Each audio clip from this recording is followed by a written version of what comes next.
오늘 미국 3대 지수 마이너스로 끝났습니다. 스몰캡이 플러스로 끝난 건 보면 시장이 약세다 뭐 이렇게 볼 필요는 없을 것 같아요. 유럽 시장은 그렇게 좋지는 않았고 아시아 시장이 좀 괜찮았죠. 상대적으로 중국 시장은 약간 약했는데 이거 PMI 지수 나온 것 때문에 그렇습니다. 좀 이따 보겠습니다. 제가 이틀 동안 촬영을 안 했는데 그거는 여러분들한테 특별히 말씀드릴 게 없어서 그랬던 거고 계속 누차 말씀드렸잖아요. 뭔가 시장이 흔들리면 연준 의장이 나와서 한마디 하면서 시장을 잠재울 것이다. 역시 또 이번에도 마찬가지입니다. 그죠? 근데 연준 의장이 특별한 걸 얘기한 건 아닌데도 불구하고 연준 의장이 발언하면 시장이 조정을 받는다는, 아니 조정이 멈춘다는 건 아주 특이한 패턴이 보이고 있는데 이게 정상적인 패턴입니다. 이게 원래 일반적으로 일어나는 패턴이고 연준 의장의 끝발이 언제쯤 끝날 거냐면 가시적이라고 하면 한 2분기 혹은 3분기 뒤에 금리가 실제로 인상될 수 있는 가능성이 상당히 높아진 시기. 이걸 좀 더 풀어 말씀드리면 신규 실업상황 청구 건수의 흐름하고 실업률의 흐름이 상당히 일정 수준 정도까지 낮게 내려온 시점. 실업률은 정말 낮게 잡으면 4% 초반대까지 내려온다거나 신규 실업수당 청구 건수로 20만대 건까지 진입한다거나 뭐 이렇게까지 생각할 수도 있고요. 그렇지 않으면 신규 실업수당 건수가 뭐 20만 건 한 후반대 정도의 실업률이 한 4%에 진입하면 뭐 이 정도면 굉장히 빠른 거거든요. 이런 상황에서 실제로 이 연준 의장의 끝발이 끝나게 될 겁니다. 기준금리 인상에 대한 부분 때문에 결과적으로는 주식시장이 정점을 치고 그 시점 이후 어느 시점에 조정이 좀 상대적으로 세게 일어날 수도 있다라고 하는 그런 부분들의 영향성이 있다고 봐야 돼요. 그래서 제가 생각하기에는 원래는 정상적으로는 내년도 한 상반기 정도, 3월, 4월께쯤에 정점을 칠 것이다라고 생각을 하고 있었는데 지금은 약간 그런 생각은 약간 바뀐 상태입니다. 계속 좀 빠를 수도 있다는 생각을 한다고 말씀드렸는데 그건 좀 이따 말씀드릴게요. 연준 의장이 말한 내용 여기 이제 이거 환경 해운지라 해외 주식 나온지고요. 김현석 기자께서 8월 28일자 올린 내용인데 여기 간단히 정리한 걸 좀 보면 1번 테이퍼링이 적절하다. 뭐 이건 이미 시장에 들어온 거고 2번 말씀드린 물가와 고용. 근데 이 부분이 이제 물가가 신규 실업상 청구 건수하고 물가도 중요하지만 그리고 이제 올려야 될 때가 됐습니다. 사실 자금 살포가 너무 많이 됐기 때문에 고용 부분에서 신규 실업상 청구하고 실업률이 굉장히 중요하고 델타 변이는 단기 위험이라는 얘기는 이미 예전부터 많이 드렸고 그리고 이제 근데 문제는 이 델타 변이의 단기 위험성이나 이런 것들이 소비자 심리 지수에 영향을 미치고 있는 걸로 보이고 그게 이제 기업 중에서 특히 중소기업 쪽에 영향을 미치고 있는 걸로 지금 보입니다. 그리고 인플레이션 일시장 뭐 이거는 이미 나와 있는 얘기고요. 테이퍼링 금리 인상 별개 이것도 이미 그래서 미국 시장도 탄력을 받고 계속 올라간다는 부분이 상대적으로 그렇게 될 수 있을까라고 하는 물음표쯤은 던져야 됩니다. 그리고 국내 같은 경우에는 어제 외국인이 1조 넘게 샀거든요. 계속 팔다가 상당히 많이 매수를 했는데 이 매수세가 일정 부분은 매도세가 끝났다라고 볼 수 있는 시그널이라고 생각할 수는 있습니다. 다만 우리나라 지수가 쭉 올라가면서 뭐 전고점을 돌파하고 계속 쭉쭉쭉 밀어 올리겠다라고 하는 생각은 저는 개인적으로는 안 하고 있고요. 이게 투자 심리, 그러니까 개인하고 기관하고의 심리 지수를 좀 변화시키면서 주식 시장을 쭉 밀어 올리면 우리나라 시장을 밀어 올리면 그때 현금 포지션을 확대해야 되겠다라고 하는 생각을 현재 하고 있습니다. 어제 지표 나온 것 중에서 이제 어제는 아니고 월요일 날 나온 것 중에서 이제 중국에 보시면 PMI 지수가 나왔죠. 제조업 PMI 지수가 50.1이니까 거의 50 미만이면 그러니까 49부터 경기 수축이거든요. 그러니까 거의 경기 수축 국면에 근접했다는 거고 서비스업은 한 달 만에 갑자기 53에서 47로 뚝 떨어졌습니다. 급격히 지금 서비스 업종이 심리가 위축되고 있다는 뜻이거든요. 그런데 월요일날 이런 발표가 났는데 어제 화요일날 장은 상해지수는 플러스로 끝났습니다.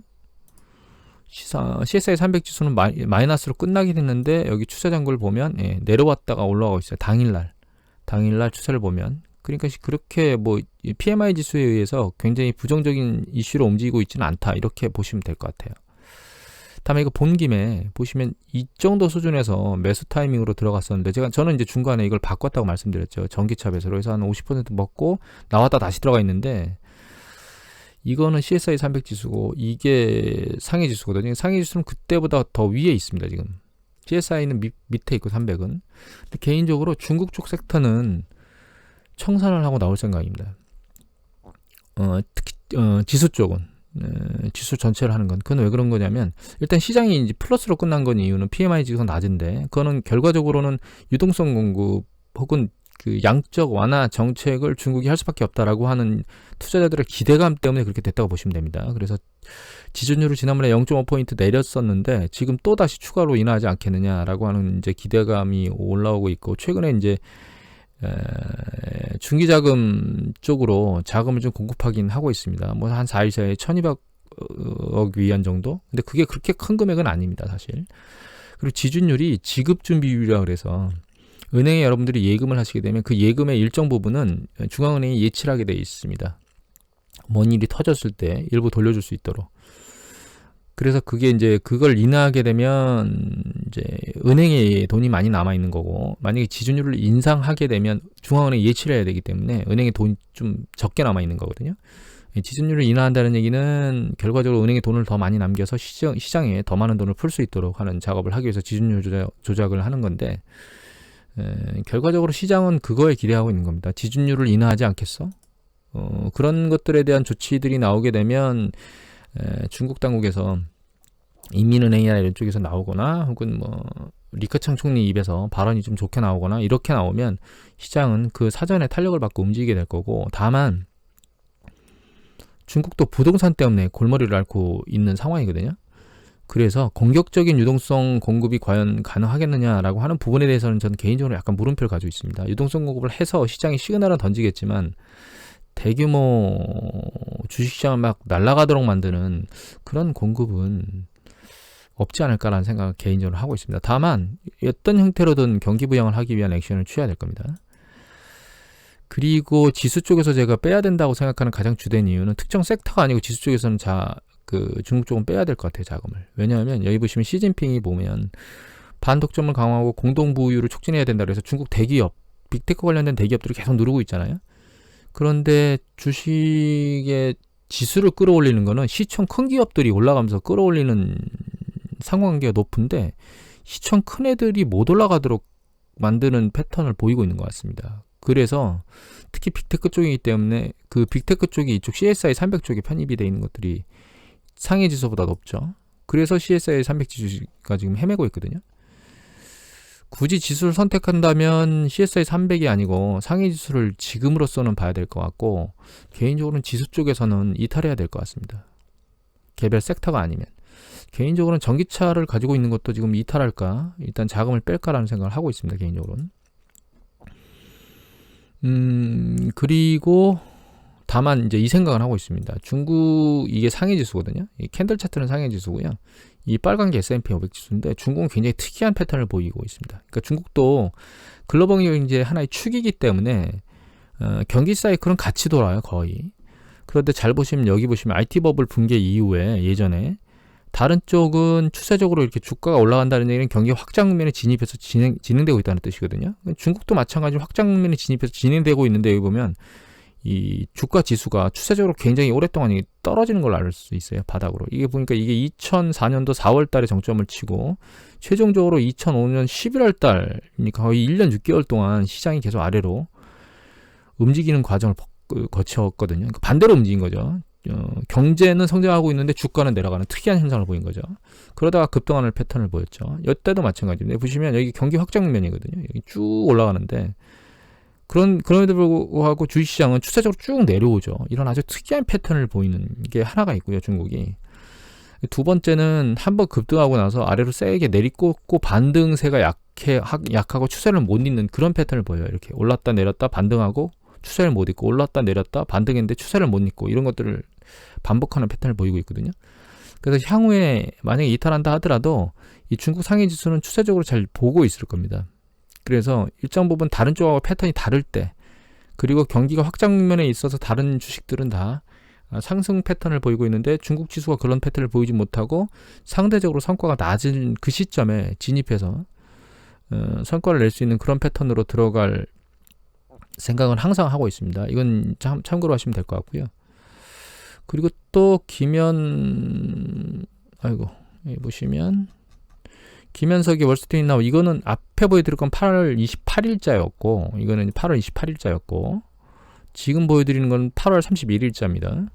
여기 보시면 이제 기술주 봉인 해소에서 나스닥이 폭등했다 뭐 이런 얘기인데, 그런 것들 말고, 이거 말고 제가 여기서 보여드리고 싶은 거는 뭐냐면 이겁니다. 미 공화당은 부채 한도를 쉽게 높여주지 않겠다고 천명한 상태입니다. 공화당 의원 48명은 조 바이든 정부가 3조 5천억 달러의 대규모 인프라 예산안, 사회복지 패키지를 같이, 사회복지가 같이 들어가 있는 거죠. 밀어붙이면 공화당 지원 없이 부채 한도를 상향하는 방법을 찾아야 할 것이다. 그러니까 대규모로 인프라 예산 플러스 사회복지 예산을 통과시켜 버리면 부채 한도를 안 늘려주겠다, 이런 얘기예요. 그래서 지금 여기 보면 이렇게 난리를 쳐가지고 이런 것들이 일어나는, 여기 보면 여기 위에 있죠. 지금 현재 재무부는 부채 한도 상한 유예 종료로 인해 신규 국채를 못 찍어내고 있어요. 왜냐면 한도에 딱 차가지고 더 이상 그 한도를 넘어서 국채를 찍으면 채무가 늘어나니까 못 늘어나, 그러니까 찍을 수가 없는 거죠. 한도에 찼기 때문에. 그래서 결과적으로 국채를 못 찍고 있는데, 이게 버틸 수 있는 게 한 최대 3개월. 의회가 10월 말 11월 초까지 부채 한도를 상향해야 되는데, 이거를 상향하지 않으면, 예전에도 연방정부 셧다운 들어갔었습니다. 이 시기가 2011년도 8월 달에 급격하게 주식 조정을 야기했던 시기입니다. 그러니까 아까 차트로 보면 2011년도 8월 달이니까 2011년도 8월 이쯤입니다. 이때 붕괴됐을 때, 이때 채무조정 어쩌고저쩌고를 이게 정쟁을 하면서 유예를 안 시켜주면서, 법안을 통과시켜주지 않으면서 그때 신용등급 회사에서 미국의 국채 신용등급을 강등했습니다. 그러면서 아래로 좀 쑥 밀려 내려갔었거든요. 지금 계속 말씀드리면서 이 얘기가 수면 위로 안 올라와서 그냥 지나가나 라고 얘기를 지난번에 드린 적이 있었는데, 지금 스물스물 이제 올라오고 있어요. 근데 이게 아이러니하게도 이때쯤이거든요.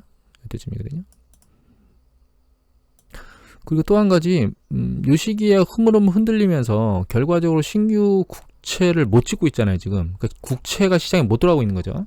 근데 이 시기에 난리를 치고 있는 과정 중에 한도가 조정돼서 만약에 국채를 발행할 수 있도록 됐다면 국채를 찍어내겠죠. 그래서 국채를 시장에 던지겠죠.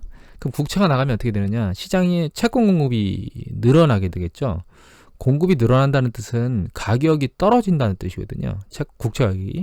국채 가격이 떨어진다는 뜻은 수익률이 올라간다는 뜻입니다. 그러니까 찍어내지 못하고 있던 국채를 단기간에 확 찍어서 시장에 던져버리면 채권 가격, 국채 가격이 밑으로 뚝 빠르게 떨어지면서 수익률이 툭 올라갈 거거든요. 그러면 수익률이 툭 올라간다는 얘기는 기술주나 이런 쪽에 그러니까 좋지 않은 거죠. 채권 수익률이 올라가면서 영향을 미치는 거죠. 그러면서도 시장에 조정의 가능성을 만들 수 있어요. 그러니까 부채 요인 때문에도 만들 수 있고, 부채 요인 한도가 통과돼서 국채를 대규모로 재무부가 단기간에 막 찍어대서 채권 수익률이 위로 탕 튀는 형상을 만들어도 튈 수 있다는 얘기입니다. 그래서 올 이 하반기 때쯤에 그렇게 느낌이 좋지 않은 상황이 발생할 수도 있겠다라는 생각을 개인적으로 하고 있습니다. 그래서 좀 그 이전에 지금 말씀드렸던 이 외국인이 들어왔잖아요. 그래서 이제 9월달, 10월달, 9월, 10월 뭐 요 즈음에 언저리에 시장이 좀 툭 튀면 그때 현금화를 좀 확보해야 되지 않겠는가. 그리고 좀 뒤로 물러나 있어야 되지 않을까. 조정 국면을 좀 쳐다보면서 기준금리 인상과 관련된 시그널로 인해서 조정이 발생할 수 있는 그 시점까지는 좀 뒤로 물러나 있어야 되지 않을까라는 생각을 개인적으로 하고 있습니다. 지금. 그리고 주식 두 가지, 특이한 주식 두 가지 하나 보여드릴게요. 이 줌이거든요. 줌 아시죠? 그 인터넷 관련된 화상회의. 저도 이제 가끔 요새 전부 다 금융인들 교육하러 들어가면 전부 다 줌으로 비대면 강의를 하는데, 여기 보시면 어제 하루에 16% 폭락했습니다. 여기 보면 쩌마락했죠. 장기 패턴으로 놓고 보면 이게 그 코로나 팬데믹 터지면서 쭉 올라갔던 게 아래로 쭉 빠졌죠, 지금. 그러니까 이게 뭐 높게 올라갈 때는 보시면 하이가 588달러까지 올라갔으니까 지금 뭐 거의 반토막 수준 났습니다, 지금. 줌을 얘기하는 게 아니고요. 언택트와 관련돼서 폭등했던 그런 주식들의 거품들이 쭉쭉 빠지고 있는 과정에 있고, 그러면 줌이 지금 상황에서 그 정상화되지 않을 거라는 게 이전에 없었나요? 이미 있었잖아요. 그죠? 이미 그 올해 뭐 그 델타 변이 확산이 일정 부분 있긴 했지만 일정 부분 텍트 쪽으로 다 넘어가고 있다는 걸 알고 있음에도 불구하고 시장이 아래로 점하락을 안 했는데 지금 뭐 대규모로 털고 나온 거 보면 누군가 이 섹터를 전부 다 던지고 나온 겁니다. 대규모로 보유하고 있던 것들을 뭐 헤지 펀드라든가 혹은 뭐 어떤 펀드 매니저들이 운영하고 있던 그런 쪽에서 이걸 대규모로 던져버린 거죠. 이런 일들이 그 다른 쪽에서도 발생할 수 있다라고 하는 것들을 말씀드리고 싶어서 이 주식은 골랐습니다. 줌 주식은. 그 다음에 또 하나의 주식은 이건데 이것도 한경 해외 주식 라운지에 해주라에 이슬기 기자께서 8월 31일자에 올린 기사입니다. 여기 보시면 그냥 동물 아니고 가족, 그래서 백조 기업이 된 동물 제약사 조에티스. 그러니까 결과적으로 우리 반려동물과 관련된 제약을 만드는 회사입니다. 이 차트를 보여드릴게요. 이게 차트거든요. 여기 보시면 2013년도 이렇게 해서 움직임이 그렇게 크진 않았었는데 그 일정 부분 추세를 올리다가 여기 보시면 폭발적으로 쭉쭉 올라가죠. 3월달 이후에 쭉 올라가고 다시 올라가고 다시 올라가거든요. 그러니까 이거는 제가 왜 보여드린 거냐면 국내에도 점진적으로 계속 반려동물과 관련된 그 시장이 커지고 있잖아요. 그래서 이 섹터, 반려동물과 관련된 섹터 역시 추세적으로 긍정적으로 볼 수 있는 저거하고 비슷하게 뭐하고 그 노령화 인구 있죠. 우리 고령 인구로 인해서 성장하는 산업과 똑같이 반려동물 시장도 우리나라 역시 긍정적인 sek터 중에 하나예요. 그래서 이런 쪽의 섹터를 찾아보고 하시면 될 것 같고 이런 것들이 점진적으로 뭐라고 말씀드려야 되죠? 전 세계적으로 소득 수준이 올라가면 그 소득 수준이 올라가는 만큼 이 시장이 팽팽해지잖아요. 그러니까 결과적으로 이런 것들 역시 피해갈 수 없는 거예요. 오히려 사람도 그렇지만 반려동물 쪽도 사실 가장 중요한 쪽은 인도하고 중국 쪽 같은데 폭발적으로 추세적으로 계속 성장할 수밖에 없는 기업, 그리고 다른 쪽에서도 성장할 수 있는 여력이 큰 산업 섹터 중에 하나입니다. 예를 들면 철강 같은 거는 그렇진 않거든요. 철강 같은 경우에는 이미 대규모로 생산 체계가 완전히 구축되어 있는 상황이기 때문에 얘가 추세적으로 계속 성장할 기업이냐, 그렇진 않아요. 철강 같은 경우에는. 그럼 화학도 마찬가지고. 그런데 이쪽은 아니라는 거죠. 노령화 인구, 고령화 인구가 되는 쪽에 그래서 의료 관련된 보조 치료기구나 뭐 이런 것들 관련된 그런 것들도 상당히 유망한 기업이지만 이런 반려동물 관련된 이런 쪽도 유망한, 추세적으로 계속 유망할 수밖에 없는 기업이다. 그러면 이런 쪽 같은 경우에는 장기적 안목에서 계속 글로벌 경쟁력을 확보하고 있는 기업을 보유하고 있는 것도 괜찮다. 어쩌면 코카콜라처럼 장기적으로 괜찮은 패턴을 보일 수 있는 그런 섹터 중에 하나다, 이런 생각이 듭니다. 전 개인적으로. 그래서 여러분들께 한번 보여드렸고 이걸 너무 조급하게 생각하지 않으셔도 됩니다. 왜냐하면 여기 보시면 이렇게 급격히 조정받을 때가 있잖아요. 이럴 때 편입하시는 것이 훨씬 더 긍정적입니다. 이렇게 쭉 뻗었을 때 편입하려고 하지 말고, 꼭 이 주식을 사라고 말씀드리는 건 아니고요.